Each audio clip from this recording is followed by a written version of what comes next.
Hey guys, welcome back to another video. Today we have a very special guest. We're with Gary. Hey Gary.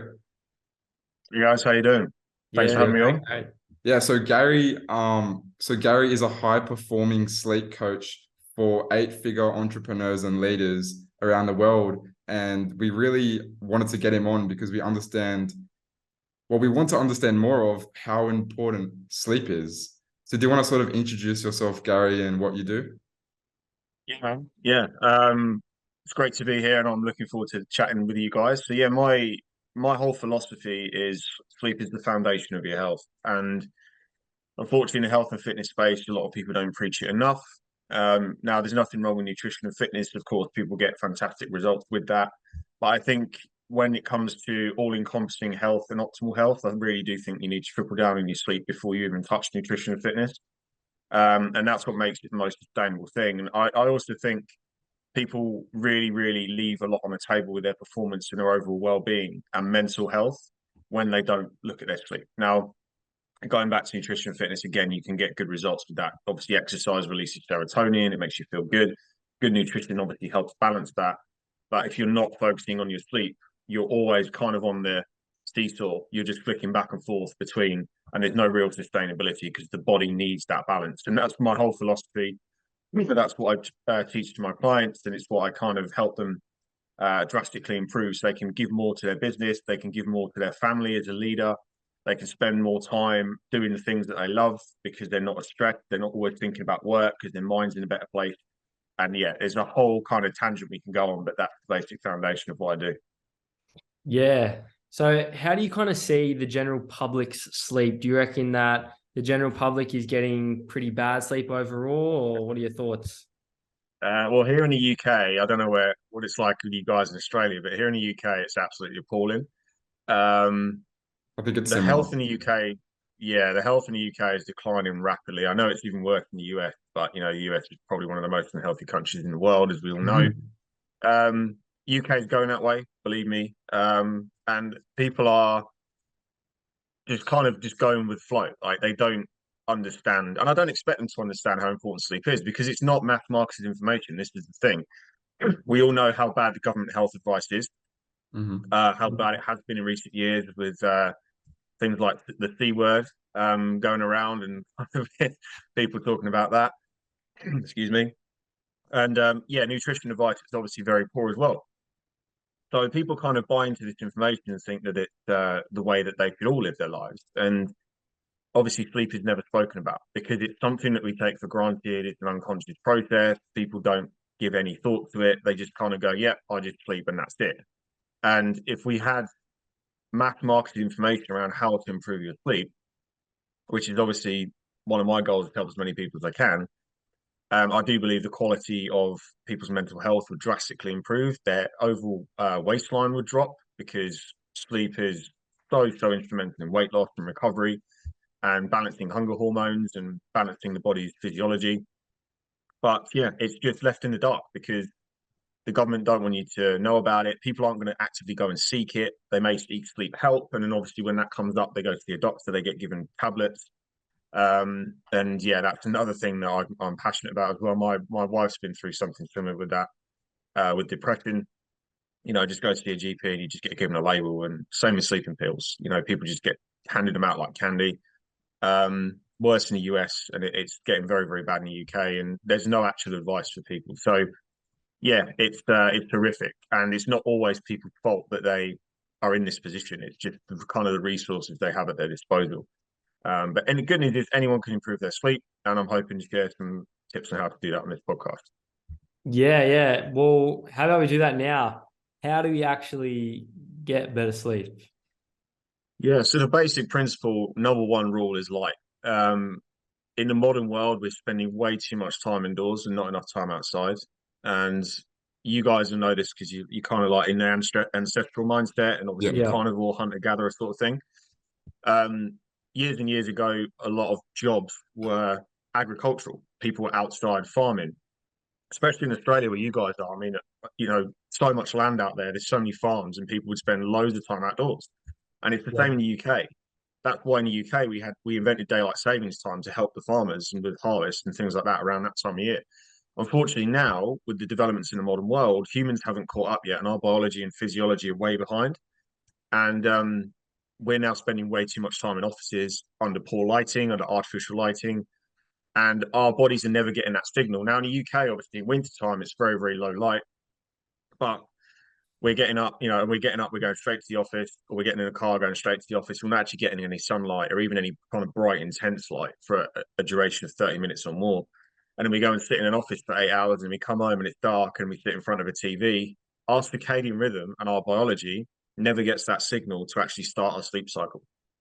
So we need that we need that light. Now, out my window at the moment, it's 9:15 in the UK in the morning. It's a pretty overcast day. It's not raining, but it's a lot brighter than where I'm sat now in my office. And you guys can see, like, it's a little bit dark sort of behind me here. I've got a ring light in front of me, so I'm getting a good level of light, but the rest of the room is not that bright. Outside is much brighter. So when people say to me, "Oh, I can't get outside because it's not sunny, I don't get sunlight," it's like, yeah, but if you measured the intensity of that light out your window and stood outside for 10 minutes, it's a lot brighter than what you're standing inside now. Sorry, your inside environment now. So you can still get light on the darker days. You can still get outside and get that signal. That's what your body has been kind of evolved to do. It doesn't expect sunlight constantly, but it needs a cue to start the biology and the circadian rhythm process, and that will help you in the long run. Now, if you don't do any of that, and you don't obviously minimize light in the evening and maximize darkness, you're really going to struggle with actual consistency with your sleep. So that's the number one rule of sleep: is you've got to get the light and the dark side as much as possible, and avoid that artificial light where you can. Yeah, that's great advice. Do you know who Andrew Huberman is? Yeah. Yeah, I've seen him talk about sleep and circadian rhythm a little bit, and he was saying that going outside for the sunrise, or when you first wake up, getting 10 to 15 minutes of sunlight is really good for you because it signals to like your brain, like behind your eyes. I'm not really too sure the exact term. Yeah, it signals to the retina behind the eye. It's the hypothalamus in the brain, which is kind of located here, which is our body's biological clock. It's called the suprachiasmatic nucleus, or SDN for short. And that gets a signal, and then it shuts down melatonin, which is a sleep-inducing hormone, raises cortisol and adrenaline, and actually gets your body warm for the day. It actually gets your heart pumping and your blood pressure going. And that's what causes you to feel awake. So this is why when it's dark outside, people feel lethargic. And there's seasonal affective disorder because they're never getting those hormones actually released. The body's just kind of ticking over. And then in the summer, you get obviously that release. You get those feel-good hormones. You get a boost of serotonin as well because the sun's out. And that's why you feel great when you go out in the sun. There's not a single person listening to this now that would say, "Oh, Gary, I feel the same when I go out in the sun." If you're indoors and you go outside and you get that sun in your face, you instantly feel better. Instantly. Yeah. And that's what the body is looking for. It releases all of those hormones that make you feel better. And if you're waking up in the morning and just sitting indoors, you're not going to get that signal, and you're going to obviously go through the motions, and your sleep's not going to be good. Yeah. If someone is working a 9 to 5 job, like I remember when it was winter here in Sydney, I'd get up, leave for work at 7 or 7:30 a.m. and it'd be dark. I'd get into the office when it was still kind of dark. I'd work, and then when I got out of the office, it would be dark. And I didn't see sunlight like the entire day. And I think a lot of people could relate to this. Do you have any tips for those people that they can actually, make use of this circadian rhythm as well? Yeah, man, it's a difficult one because I mentioned earlier about artificial light not being that good, but in some circumstances, in short-term use, such as over winter for say 3 to 6 months, it can be beneficial. Now, I'm using this ring light in front of me now because it's the source of light while I'm on this podcast for you guys. It's still relatively early over in the UK to kind of give me that boost for the day and sort of keep me awake. If I take this away, see how dark my picture goes, it changes massively, and that's something that is like a little hack that cost me £15 off Amazon. So you can get that. You can have 20 minutes of that in the morning. You can turn that on because it's a concentrated source of light. It's not like an overhead light. You can also look at buying sunrise alarm clocks as well. So when you do set your alarm for work, it actually mimics the sunrise and kind of fills the whole room with light. So the good thing is, Andrew Huberman talks about viewing the sunrise at eye level, never actually staring directly at the sun. Obviously, that's silly. Some people obviously want to do it though because they think they need to stare directly at the sun. But if you go outside, just kind of look to the horizon, and that's what the sunlight lamp is good at. Because if you keep it on your bedside table, you're kind of at eye level with it. Whereas if you turn a light on overhead, it's obviously above you. You're not really getting direct light in unless you look right at it. So you can look at those. You can buy those on Amazon, guys. They ship all over the world. Just literally Google sunrise alarm clock, and for winter time, they're very, very useful. Obviously, there's like LED panels you can use, again, concentrated sources of light that are sort of at eye level. Eye level is the main thing. You don't really want anything overhead in winter time. And when you can, even on the overcast days, because it's winter in the UK now, you can still get outside if you have the opportunity to on your lunch break or something, and just kind of get some natural light and some fresh air. And then in the summer, obviously, we can capitalize on the increase in light that we have in the summer. Correct me if I'm wrong, but I believe that the sun emits red light. Is that true, or? Emits the whole spectrum of light, which is why there's a rainbow, you've got all the colors. That's literally the whole spectrum of light. So you've got red, right up to blue, which is the most intense light. So on the Kelvin spectrum, you've got anything from real like low red light, which is the least stimulating, right up to intense white light and blue light, which is obviously what you see when you look directly at the sun. There's such intensity. But yeah, it's important as well if you have the opportunity to get outside in the evening, because as the sun's setting, you do get that kind of orange, yellow, red light as the sun's going down. So if you're looking at that, which you can pretty much look at directly in some cases, if it's a late summer's evening and you're outdoors, that's really good for your circadian rhythm, because it's so much less intense than midday sun or morning sun. So as the sun's coming up, it's only getting brighter. As the sun's going down, it's getting darker. And then your body will go, oh, it's actually getting dark now. It's, time to release the melatonin from the pituitary gland. And the sleep quality you can experience can be much better because of that as well. And what about blue light? What's sort of the issue with blue light, as it's widely talked about? Yeah, it is. Yeah, well, it's because of the boom in technology and smartphones and tablets and TV over the past sort of 20 years. Yeah, it can just disrupt your sleep quality and your circadian rhythm. So if you've got the perfect morning routine and the perfect afternoon where you get outside in your lunch break, and then obviously you're staring at a screen when you get in, and you've got that phone screen right in front of your face, that's really intense light that your body is then not experiencing any kind of disconnection. It's just going, yeah, it's still daylight. It's still time to be awake. So this is why when people go to sleep, they say, oh, I can't switch my brain off, or I can't do this, or I can't do this. A lot of the time I hear this from my entrepreneur clients because they stare at a screen all the time. They're such busy guys. So they've got constant stimulation from artificial light every single day. They literally roll out of bed and go straight to their desk. And then they're on the phone in the evening, or they're watching TV, or they're on their tablet or whatever. They're not taking any break. Their body is not actually decompressing. It's just constantly running at the red line. And their nervous system won't turn off. And this will derail your sleep massively. So there will be a massive imbalance in your body's circadian rhythm and your nervous system if you're looking at artificial light all the time. It just disrupts your sleep quality, specifically the REM sleep as well, which is so important for cognition and memory consolidation. So this is why, again, people kind of get brain fog and they get a little bit lethargic in the morning, and they're sort of out of sync with what they want to do.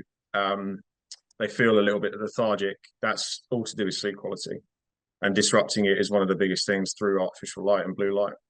Can you said REM sleep, can you try and kind of flesh that out, what that actually means? Yeah, it means rapid eye movement, and it's experienced in every single sleep cycle we go through. And it's there's two types of restorative sleep. So it's deep sleep and REM sleep. Everything else, like non-REM stage 2, non-REM stage 3, they're all just transitional phases of sleep. So if you go to sleep and you only get light sleep, you won't actually wake up feeling refreshed. So we need to maximize the sleep quality. This is what I mean. If we get REM sleep and deep sleep dialed in, we feel very, very good.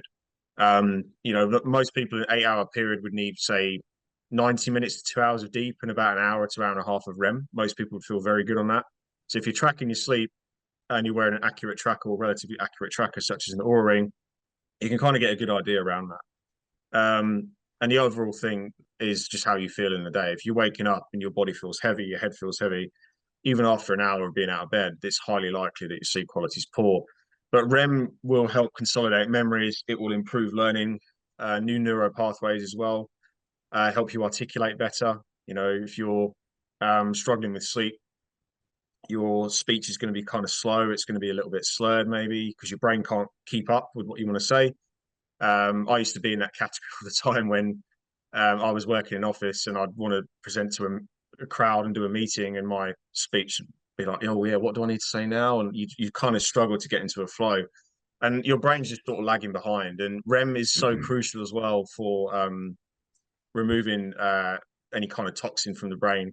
And if you look on a MRI scan, if you were to go into a lab, and you can Google this, guys, as well, if you look at brain activity under the REM stage, when people have been in sleep labs and they've gone under MRI scans and their brain's been scanned while they've been wired up, the electromagnetic activity in the brain is actually, I think, 2 or 3 times stronger than it is when you're actually awake. So Wow. when I'm in REM sleep, my brain is off the scale with electromagnetic activity compared to when I'm talking to you now, because of everything that's going on in the brain. All of the cells are being cleansed that have been kind of used in a day. I'm learning new things, so they're being consolidated. Everything about myself is being pushed through my brain. That's why people have dreams. You know, things that you've learned in the past kind of get pushed through your brain, and your brain projects these images. And obviously, that takes a lot of energy. Takes a lot of power of the brain. So if you're sacrificing your REM sleep, blue light and alcohol are the 2 biggest disruptors of that. As long as you've got everything else dialed in, if you're focusing on those 2 things and you're having, you know, late nights with wine and stuff like that, your REM sleep's never going to be great. So yeah, if you can maximize your REM sleep, you're going to be a lot sharper mentally, without a doubt. So you sort of explain how it's more so the quality of the sleep rather than the quantity. Yeah. Now onto more so the quantity. How many, I know it would probably vary, but how many hours should we really be aiming for of actual sleep? Okay, so the guideline is 7 to 9 hours, right? And most people are going to be very, very good in that ballpark.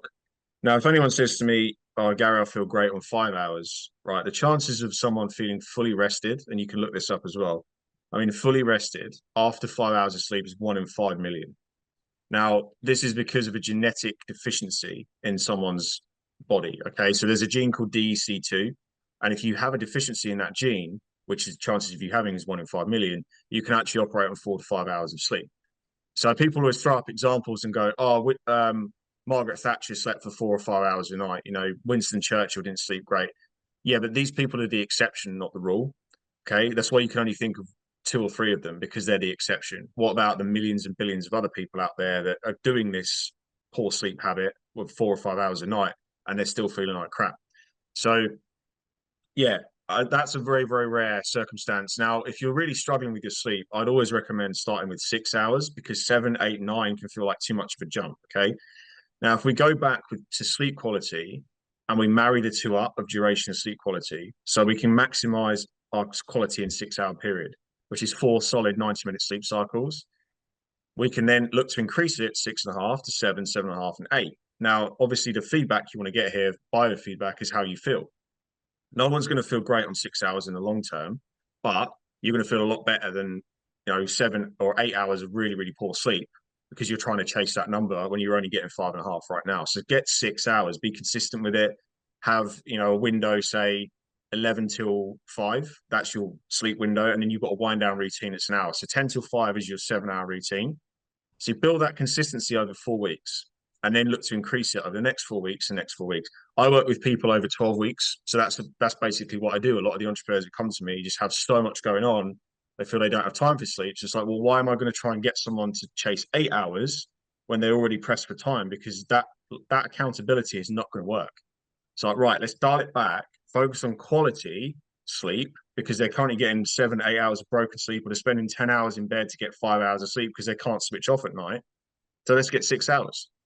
Let's bring their nervous system down. Let's look at their stress. Let's look at how they're managing their time and their consistency. And then we can look to increase it over time, so their body actually adapts slowly. It's like going to the gym. You know, you don't go in there and deadlift 250 kilos. You start small and you start lifting 50 kilos, then 90, then 100, then 120. The same as sleep. People think they can just take a supplement or they can change their routine straight away and everything's going to work. It's like, no, your body's been used to a pattern and a habit for the past 10, 20 years. You're going to have to change it.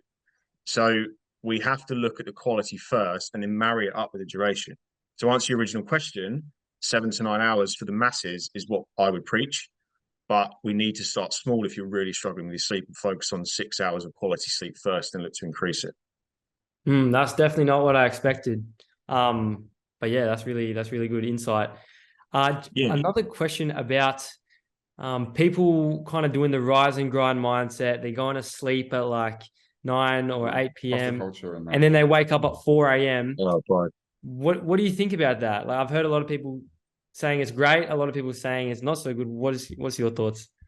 Now you're getting me rolled up, man. Like, you made a post on okay, that. so yeah, this used to be me, bro, right? I used to wake up, I'd be like, wake up at 5 and just hustle, okay? And I did this in my 9 to 5, because at the time I wasn't an entrepreneur. So I'll be the first in the office, I'll be the last to leave, right? And I had a lot of success. You know, I was a senior manager at age of 27, and there was people who were 40, 45 who were in the same position as me.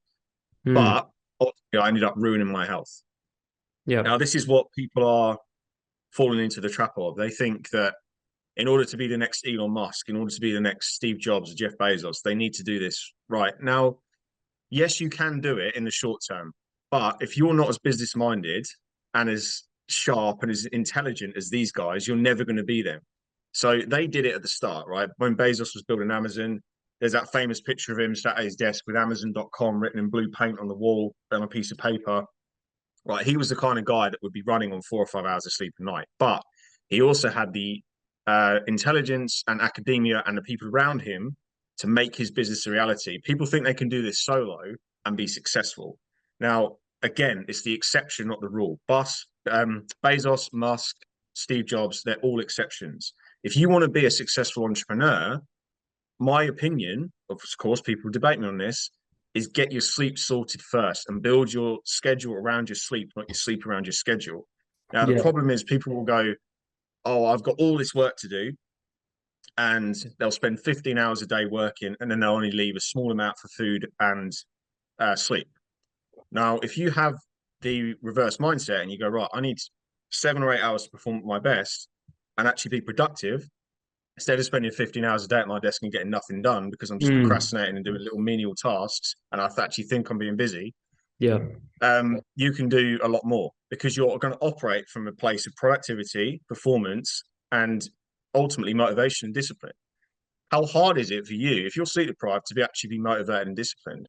But people think they can just wake up, smash 5 coffees and take some nootropics, whatever, and get to work and do everything. Now, you can do this, but long term, you're not going to be successful. You're just going to fail.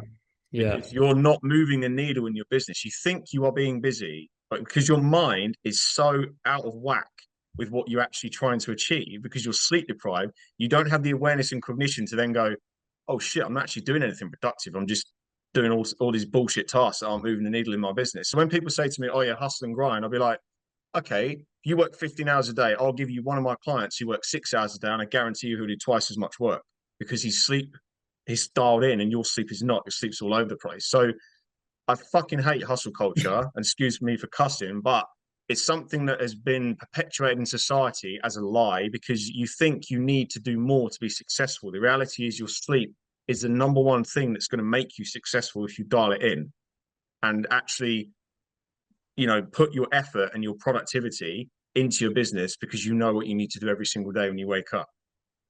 Yeah, I hate it.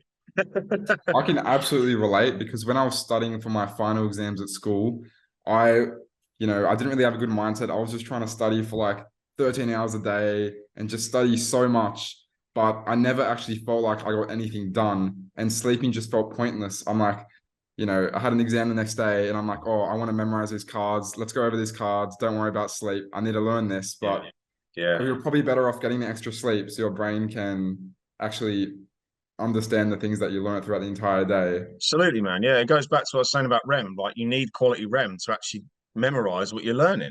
You need those neural pathways to form. Otherwise, you're just staring at a piece of paper going, nothing's actually going into my brain. Like, I've read this now 3, 4, 5 times. And we've all been there where you think, oh, yeah, I'll be fine. And then you end up stressing yourself out because you're lying in bed at night going, I've got so much to do. I've got so much to do. The reality is your mind thinks it's loads to do because you haven't learned anything new. So all of this stuff hasn't gone in, and you haven't formed these memories of what you've actually learned and looked at the progress you've made because your mind is just all over the place. This is why people get overwhelmed and stressed out and their sleep quality suffers. It's a perpetual cycle that they go through. It's very vicious to be in, and I've been in it myself. And if you look at it from the opposite side, you're like, well, actually, no, I'll prioritize my sleep so I can work faster, I can work harder in a short period of time, because the mind likes to sprint. It's not a marathon. The mind likes to work in small batches. And that's a whole other topic I can get into. And it likes to consolidate all of this stuff so it actually learns every single day and doesn't just stare at a page and not know what the hell's going on, because that leads to you being frustrated because you're not learning anything new. It sounds exactly like going to the gym. You can train as hard as you want, but if you're not recovering, if you're not, feeling your muscle, if you're not having any protein or recovering properly, your body's not actually going to repair, and the muscle, you're not going to get stronger. It's like the exact same thing. You can memorize all you want, but yeah, it's. And if your nutrition's garbage as well, same thing. You go to the gym, you can end up working out 7 times a week. But if your nutrition, your sleep, and recovery are garbage, you're not going to make progress. So this is exactly the same with sleep. If your sleep is garbage, your business and your productivity as an entrepreneur is going to be garbage. So underrated. Sleep is the foundation of your health. Yeah. So underrated. Yeah, what you were saying about like getting into the office first and leaving last, and kind of what's important is the hours, like how many hours you're putting into the thing. It's just completely wrong, because productivity is so much more important. Like how well you use those hours is so much more important. Like deep work and stuff. Yeah. And work, man. Yeah.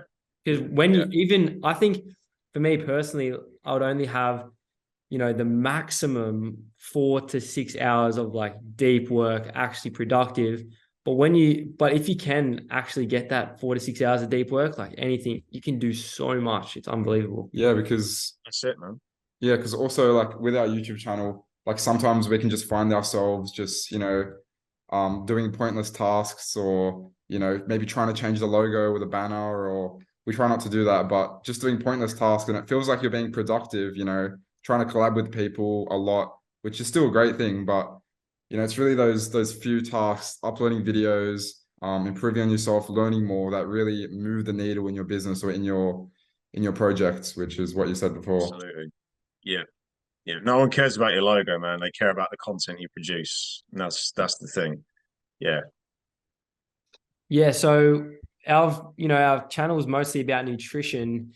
And for me personally, even just like thinking about my experience, I noticed that if before bed I have sugar or I have a lot of carbs, the night the sleep is just terrible. I end up waking up at like 3 a.m. and I can't get back to sleep type thing. Do you think there's any correlation between bad sleep and bad nutrition? And do you have any insights on that? Oh God, yeah. Yeah, great question. So I base my diet around protein and fat, and that's what's optimal for me. I do have a little bit of carbs, but I have a lot of it is fruit, cruciferous vegetables. Sometimes, I treat like maple syrup or something like that, or sweet potato or something like that. But yeah, I'd probably say 70% of my diet is split between fats, and 20% fat, 50% protein, and a small amount of carbs. It's like 30%, if that. So yeah, if you have better nutrition, your sleep can improve. Now, obviously, you'll get serotonin in the body, but that can be low if you have a poor diet, because you're not eating the right foods. Tryptophan is another one that you need, which is a kind of an amino acid / neurotransmitter signaler in the brain. You get that from good protein sources, and then melatonin, which will come from light and dark cycles. So when you get the 3 married up, you can have really good sleep. So if you're eating a high processed diet, if you're eating very, very high sugar diet, high carb, poor carb quality, your sleep's going to be very, very sabotaged because of the level of nutrients you're actually getting. Now, the other side of that is you need vitamin B for fatigue, vitamin B6, B2, B12. You need vitamin D, obviously, if it's lack of sun in wintertime, you need vitamin D. You can get that from diet. Of course, you can supplement with it. I supplement with it as well because I'm in the UK, so I don't get enough sun. And that's crucial for sleep. That's actually a steroid hormone, by the way. It's not a vitamin. Vitamin D is something that the body can't produce on its own. So we need an outside influence. We need supplement, we need food, we need sunlight. So we can produce tryptophan and serotonin on its own, but we do need something to kind of help that. And that's managing stress, or it's exercising and things like that. They release serotonin and tryptophan, and they can be enhanced from diet. So yeah, tryptophan will help induce good quality sleep. Serotonin will help you feel relaxed and also help induce good quality sleep. If your stress is on point, your circadian rhythm's on point, your diet can really help that. But yeah, high sugary diet is going to disrupt your insulin. It's going to raise your heart rate as well. We need a lower heart rate. Ideally, anything below 65 BPM is good for sleep. Anything above that means you're either very, very stressed, eating a poor diet, and you're inflamed, and your heart's working hard to kind of pump it through, or you're overweight. That's the reality of it. So yeah, all of those things can be taken care of. I just like to keep everything simple. I'm not a nutritionist, but that's the basics of stuff around nutrition that I know. Keep everything simple. If you eat good, clean protein, good, clean carbs, and good, clean fats, so olive oil, butter, grow grass-fed butter, not margarine or processed or seed oils or anything like that, you're going to have a much better chance of improving your sleep. We all know how detrimental seed oils are to people's health. So, we need to keep everything nice and clean, as natural as we can, which I know is very difficult. It's also not exactly cheap in some situations, but there's still ways around it. And ultimately, if you're sleeping well, you're not going to be craving processed food either, because you're balancing your hunger hormones, leptin and ghrelin. Now, we've all been guilty of being very, very sleep deprived, and maybe you go out, as you're a teenager, you go out for a night out. And I've been guilty of this. You have a bad night's sleep because you've been drinking, you wake up, and then you want fast food because your body wants energy. So people go through this all the time. If they're getting poor sleep, they wake up, they go to Starbucks, they have a dessert instead of a coffee, with all the cream and the sugar and everything. Then they get a pastry. They want that hit. So that's what the body wants for energy. That's what's going to give it the quickest hit. You're not going to have the energy to cook or actually make processed food, or even make healthy food. You're going to want processed food. So it's going to be very difficult for your brain to actually get the right mindset around nutrition when you're sleep deprived. So yeah, they all go hand in hand, man. If you have one out of balance, the other can be out of balance. But if you have them both working together, they'll complement each other very well. 100%. Yeah. So we just we just went to the park to play some soccer. It was around sunset, and now we're just on a call with you, and it's around 8:40 p.m. and we're probably going to sleep in maybe an hour or so. We're not really using blue light blockers at the moment, and there's a few EMFs around. What sort of do you think is the optimal sleep schedule or sleep routine? Like, what do you follow? And do you think that things like blue light blockers or EMFs, can be detrimental? I mean, can be helpful. Yeah. For the blue light, yeah. Yeah. The blocking blue light's always going to be helpful. It's just the quality of the glasses you're using, or even a filter on your laptop screen or something like that can be good. I would recommend an hour. Some people say 2 hours, some people say 90 minutes, whatever. But if you cut off screens an hour before bed, you'd be pretty good. EMFs, there's a little bit of research. There's not many studies done on the effect of EMF with sleep. People just talk about it, say that it might not be good for sleep because of the brainwave activity compared to the Wi-Fi signal and stuff. But I know Andrew Huberman talked about that before, but there's no real kind of meta-analysis done on it. It's still sort of not really been debunked yet. So I wouldn't really consider that. I mean, keep your phone away from you if you want. Obviously, turn the Wi-Fi off if you really want to. But I mean, I sleep pretty well. Even with a 7-week-old son, I'm still sleeping pretty well, and I don't turn my Wi-Fi off. I just leave my phone on the other side of the room. And then I wear glasses in the evening if I'm watching TV with my wife and chilling out. My TV's very, very far away from my sofa, so the light level, the lux level is not intense enough to actually disrupt my circadian rhythm. Not like I'm sitting in front of a laptop screen like you guys, or with an overhead light on that I can see in your mirror. So if you kind of, after this podcast, if you sort of just cut all the light out, you should be good. So Gary, you work with a lot of high profile individuals, entrepreneurs. You said that have a very busy schedule. They're probably really stressed out, and that's affecting their sleep. How do you help your clients actually reduce their stress so that they can get a better sleep? Or is it the better sleep that leads to the less stress? Yeah, it's a combination of both, but I'd always start with the stress first. Now, people think, I need to sleep to reduce my stress. Yeah, which is true. But if you're constantly stressed and chronically stressed and have been for years as an entrepreneur, which is very common, you're not going to get good sleep, or you're going to have 2 days of good sleep and the rest is going to be pretty poor. So the main thing I always look for is their identity as a human being. Do they see themselves as someone who can't sleep and they stress themselves out when they lie in bed and they're not sleeping 5 or 10 minutes, so they stress themselves out? So we work a lot on the mindset and the identity around them as an entrepreneur with that stuff that's kind of away from their business. Who they see themselves as? Do they see themselves as someone with a sleep problem? Do they label themselves as someone with a sleep problem?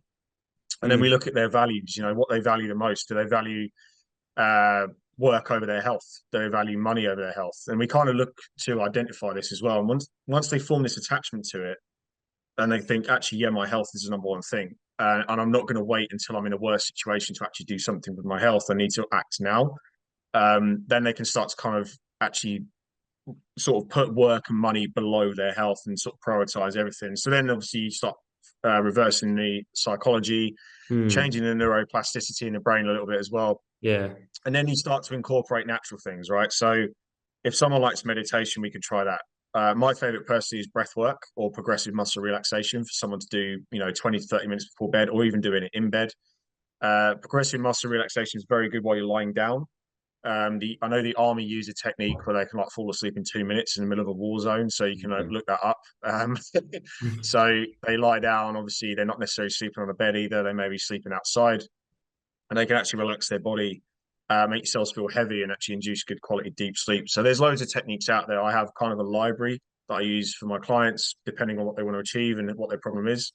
And I'll send them videos, I'll send them links, I'll send them kind of documents to implement into their evening routine. But yeah, we start with what I mentioned first, because it's all around the mindset and how kind of overactive their brain is. And then we can actually look to calm the body and use that through breath work, meditation, or PMR. Awesome. Yeah, that was really interesting. So as you know, we're on the carnivore diet and we advocate, you know, animal products. So we try to stay away from plant products. And one of those plant products would come as coffee. And we know that coffee is a stimulant and we don't really advocate it, but still a few of our viewers like and me, I drink coffee as well. Well, yeah, Ed and a few of our viewers like to still drink coffee. So how is, for starters, is coffee detrimental? And how so? Why do you think Edmund and so many of our viewers should maybe get off coffee if they should? Yeah, coffee in large doses can be detrimental. I'd say anything over 3 cups a day is really going to kind of play havoc with your sleep and your adrenal glands. I've suffered from adrenal fatigue before, and people say, "Oh, it's not a thing," and I've gone through it, and I know it is a thing. It's basically where your cortisol level is on the floor because you've got coffee, which is a stimulant. And when I was in my 9 to 5, I was consuming, 6 to 8 cups a day, which is an insane amount of coffee. But I was like, yeah, I'll just keep pushing and pushing and pushing, and I'll drink more coffee and drink more coffee and drink loads of water as well. And it just wrecked my health, because coffee, like I said, is a stimulant. So your body's like, well, I don't need to release cortisol. I don't need to release natural stimulants because I've got this thing in my body. Your body's smart. It knows what stimulants are. Same with nootropics and, nicotine gum and everything else that people talk about. You can take all of this stuff and it will eventually shut down parts of your system. And same as supplementing with melatonin, you'll shut down your pineal gland, your pituitary gland, all of these kind of natural glands that your body produces this stuff from over time, not instantaneously. So coffee, I drink coffee. I drink 1 or 2 cups a day, but it's just because I like it. It's not because I need it. I just like it. I like to start my day with like a warm drink, kind of helps relax my stomach a little bit. And I'm not one who's like smashing 3, 4, 5 cups a day now because I'm sleep deprived. I'm not sleep deprived. Like I said earlier, even with a young son, we've got the routine dialed in. My wife supports me, I support her, vice versa. So we're all good. But caffeine will disrupt your sleep because of the chemical called adenosine. So adenosine is a byproduct of adenosine triphosphate, or ATP. Any personal trainer will know about ATP. It's basically energy.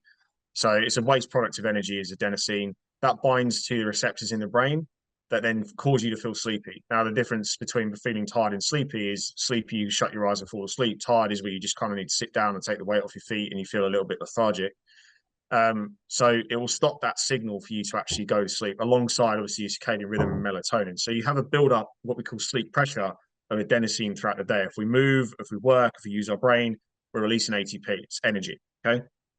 And then caffeine comes in its abundance that we're consuming it in, and it blocks the signal to the brain because it has the same molecular structure, or very near to adenosine. I think it's off by 1 molecule. So it can sit in the same receptors in the brain as adenosine. Adenosine just floats around, doesn't actually get into the receptors. And then we actually feel very, very wired, or we feel like we're not sleepy and late into the day. So caffeine also has a half-life of between 6 to 8 hours. So 1 cup of coffee can sit in your body for up to 16 hours, which is an insane amount. It does depend on your genetic sensitivity, but that can be the case. So, 24 hours later, if you've had 2 cups a day or 3 cups, you're waking up, if you've not timed it right and you've not actually drunk enough water or you slept well to kind of deplete this caffeine, it's going to still be in your system, and then the cycle continues. So it's a very, very interesting thing. I mean, I cut my coffee off around 10 o'clock. I'll have one at about 8 or 9. I usually waking up about 6 most days, or half 5. And I'll have like waiting 90 minutes to 2 hours, and I'll drink my coffee. And I'll drink, obviously, got water on the podcast as well, so I drink a lot of that. But I just like the taste of it, man. I just kind of sip it now and again. And yeah, that helps obviously to get the coffee through my system quicker, and obviously my body can process it. And then I'll cut it off at 10. I go to bed at about 9:30, 10. I'm in the kind of a good routine there with my caffeine. So yeah, it's an interesting one because loads of people love it. It's the most abused substance on the planet. You know, it's kind of a ritual for people to go through the drive-through in the morning and smash coffee without knowing how it's actually affecting their body. If you know how it affects your body in your sleep and how long it lingers around for, it can be used in the right circumstances to actually enhance performance. It can also be used in the wrong circumstances to destroy your sleep and your energy as well. You know, we're seeing all these diseases or not like conditions like ADHD, depression and stuff. And I was going to say that we know that nutrition plays a big role, but how much does sleep play in the development of, because I've been like diagnosed with ADHD and depression and stuff. And do you want to talk about that quickly for a few minutes? Yeah, I can give you a quick overview on that because it's a topic that is so easy to bend and obviously move into your cognitive bias. Now, in my opinion, and obviously I can be completely wrong on this, I think depression, ADHD can be helped and aided massively with optimal sleep. Now, there are people out there that suffer from genuine depression, like they have issues with their brain and the serotonin level is on the floor constantly, no matter what they do, and they do need medication. But there's other people out there that are just genuinely low in the mood because their general health is poor, their diet and their sleep is poor, their stress is high. And again, like I said earlier, they go to a GP, they get given a label. This is exactly what my wife went through. So I know what I'm talking about. And she was diagnosed with depression for, I think, 4 years. And she bought into that label. She's like, yeah, I need meds and so on and so forth. Now, ADHD is an interesting one because that's linked to low dopamine. Now, when we're currently in the world we're living in, there seems to have been a boom in ADHD in the past sort of 10, 15 years with the internet, social media. Now, I believe that ADHD isn't necessarily diagnosed correctly with everybody. I think people believe they have it because they're constantly overstimulated from everything that's going on in the world and they can't focus for 1 second on what they actually want to achieve. And then they go, oh, I've got ADHD. Reality is your body is probably a little bit imbalanced. And this is obviously not in all cases. There is people out there with genuine ADHD, but misdiagnosis from doctors is huge. If you do the research and look at the numbers, it's massive, right? Especially in young kids as well. Yeah. Now, parents tell their kids to sit still all the time. Oh, yeah, chill out, stop jumping around. Kids have endless energy, right? They want to run outside, they want to play, they want to do this. It doesn't mean they've got ADHD, right? This is very, very high in the States if you look at the numbers. And also, a lot of kids have sleep problems as well. They don't have a good routine. So their body is actually fighting back. It's actually releasing tons of cortisol, tons of other hormones to actually keep the kid awake because it perceives there to be a threat in the body, in their physiology, because they're growing up. So they need to defend themselves and run away because they're sleep deprived. Their body's like, right, we'll release all the hormones, and then the kid can't sleep at night, and then they running around and got endless energy, right? Guys, look this up, please. It's out there if you do your research. So dopamine, going back to dopamine, in a dopamine filled world with instant gratification, social media all this time, your dopamine receptors are just fried all the time. They can be if you're constantly working in this pattern, and then you can't focus because your rhythms are out of place, your hormones are imbalanced, and you're constantly looking for that next thing, like seeking out dopamine, seeking out that next thing. That's what the hormone is. You seek with dopamine, it makes you feel good as well. So if that's imbalanced, your attention span is going to be very, very short because you're like, well, where's the next hit of dopamine? I can't focus on this task because I'm not getting anything from it. Where's the next hit? Social media, distraction from your phone.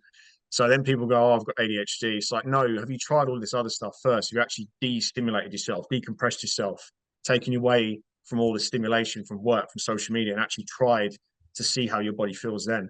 That's what I believe anyway, because I think that people just label themselves because that's what they believe. Now, like I said, in some circumstances, they're completely right. In others, they're probably completely wrong, but the doctor will then validate that opinion and go, yeah, you've got ADHD. So, well, if you look at the numbers, ADHD has gone like this in sort of the past 10 or 15 years because the internet and social media have come about and everyone's kind of changed their brain a little bit. And we've got to be so mindful of this, guys. And like I said, if you look at the research, you'll see the numbers themselves. especially in the States where they kind of do more studies. And yeah, it's definitely something to be conscious of and aware of. Completely agree with that, 100%. Yeah, because if ADHD and all these conditions were genetic, then how come the rates are rapidly increasing? And I know you can say diagnosis and other things. Yeah, you can argue with that. Yeah, there's But more times medical have changed. diagnosis of. Yeah, there's more medical diagnosis, so the numbers are going up because more studies are being done. It's like, yeah, but why are more studies needing to be done? Look at the world, look at how the world is changing. Like I said earlier, physiology and biology of a human being has not caught up with the modern world. It's changed around us and we haven't. Yeah. So, that's why disease is skyrocketing because we're eating more processed food than ever. That's why depression is high because people's sleep, is constantly disrupted. Their food is poor, their exercise is poor, all of these things. We need to do another podcast around that because I've got loads to say on it. You know what you're talking about, man. You know what you're talking about. Oh yeah, good experience. Thank you so much, Gary, for coming onto our channel. It's been awesome hearing what you've had to say. Yeah, we learned a lot. Thanks, guys. Appreciate it. And yeah, hopefully we'll get another one sorted down the line and we can talk about more of this stuff because I love it. Yeah, so what you guys are doing. I appreciate you having me on. Yeah, so where can our viewers find you and maybe book a call with you or just check out your Instagram? Yeah, so yeah, main channel is Instagram. It's at Gary J Allman. So it's my full name. It's my personal brand. My business is Sleep and Perform, which I've obviously rebranded and launched recently. LinkedIn, also I'm on there. Just search my name. Facebook, don't really use that for business, so don't bother with that. But yeah, LinkedIn and Instagram are the main things. And yeah, if any of you guys want to check out my content and ask questions, then please do. Awesome. All right, we'll link those below. And thanks so much for coming on, Gary. We're going to get away from the screens now and try optimize our sleep for tonight. Appreciate it, guys. Cheers. Take care. Chatting. See ya. See ya.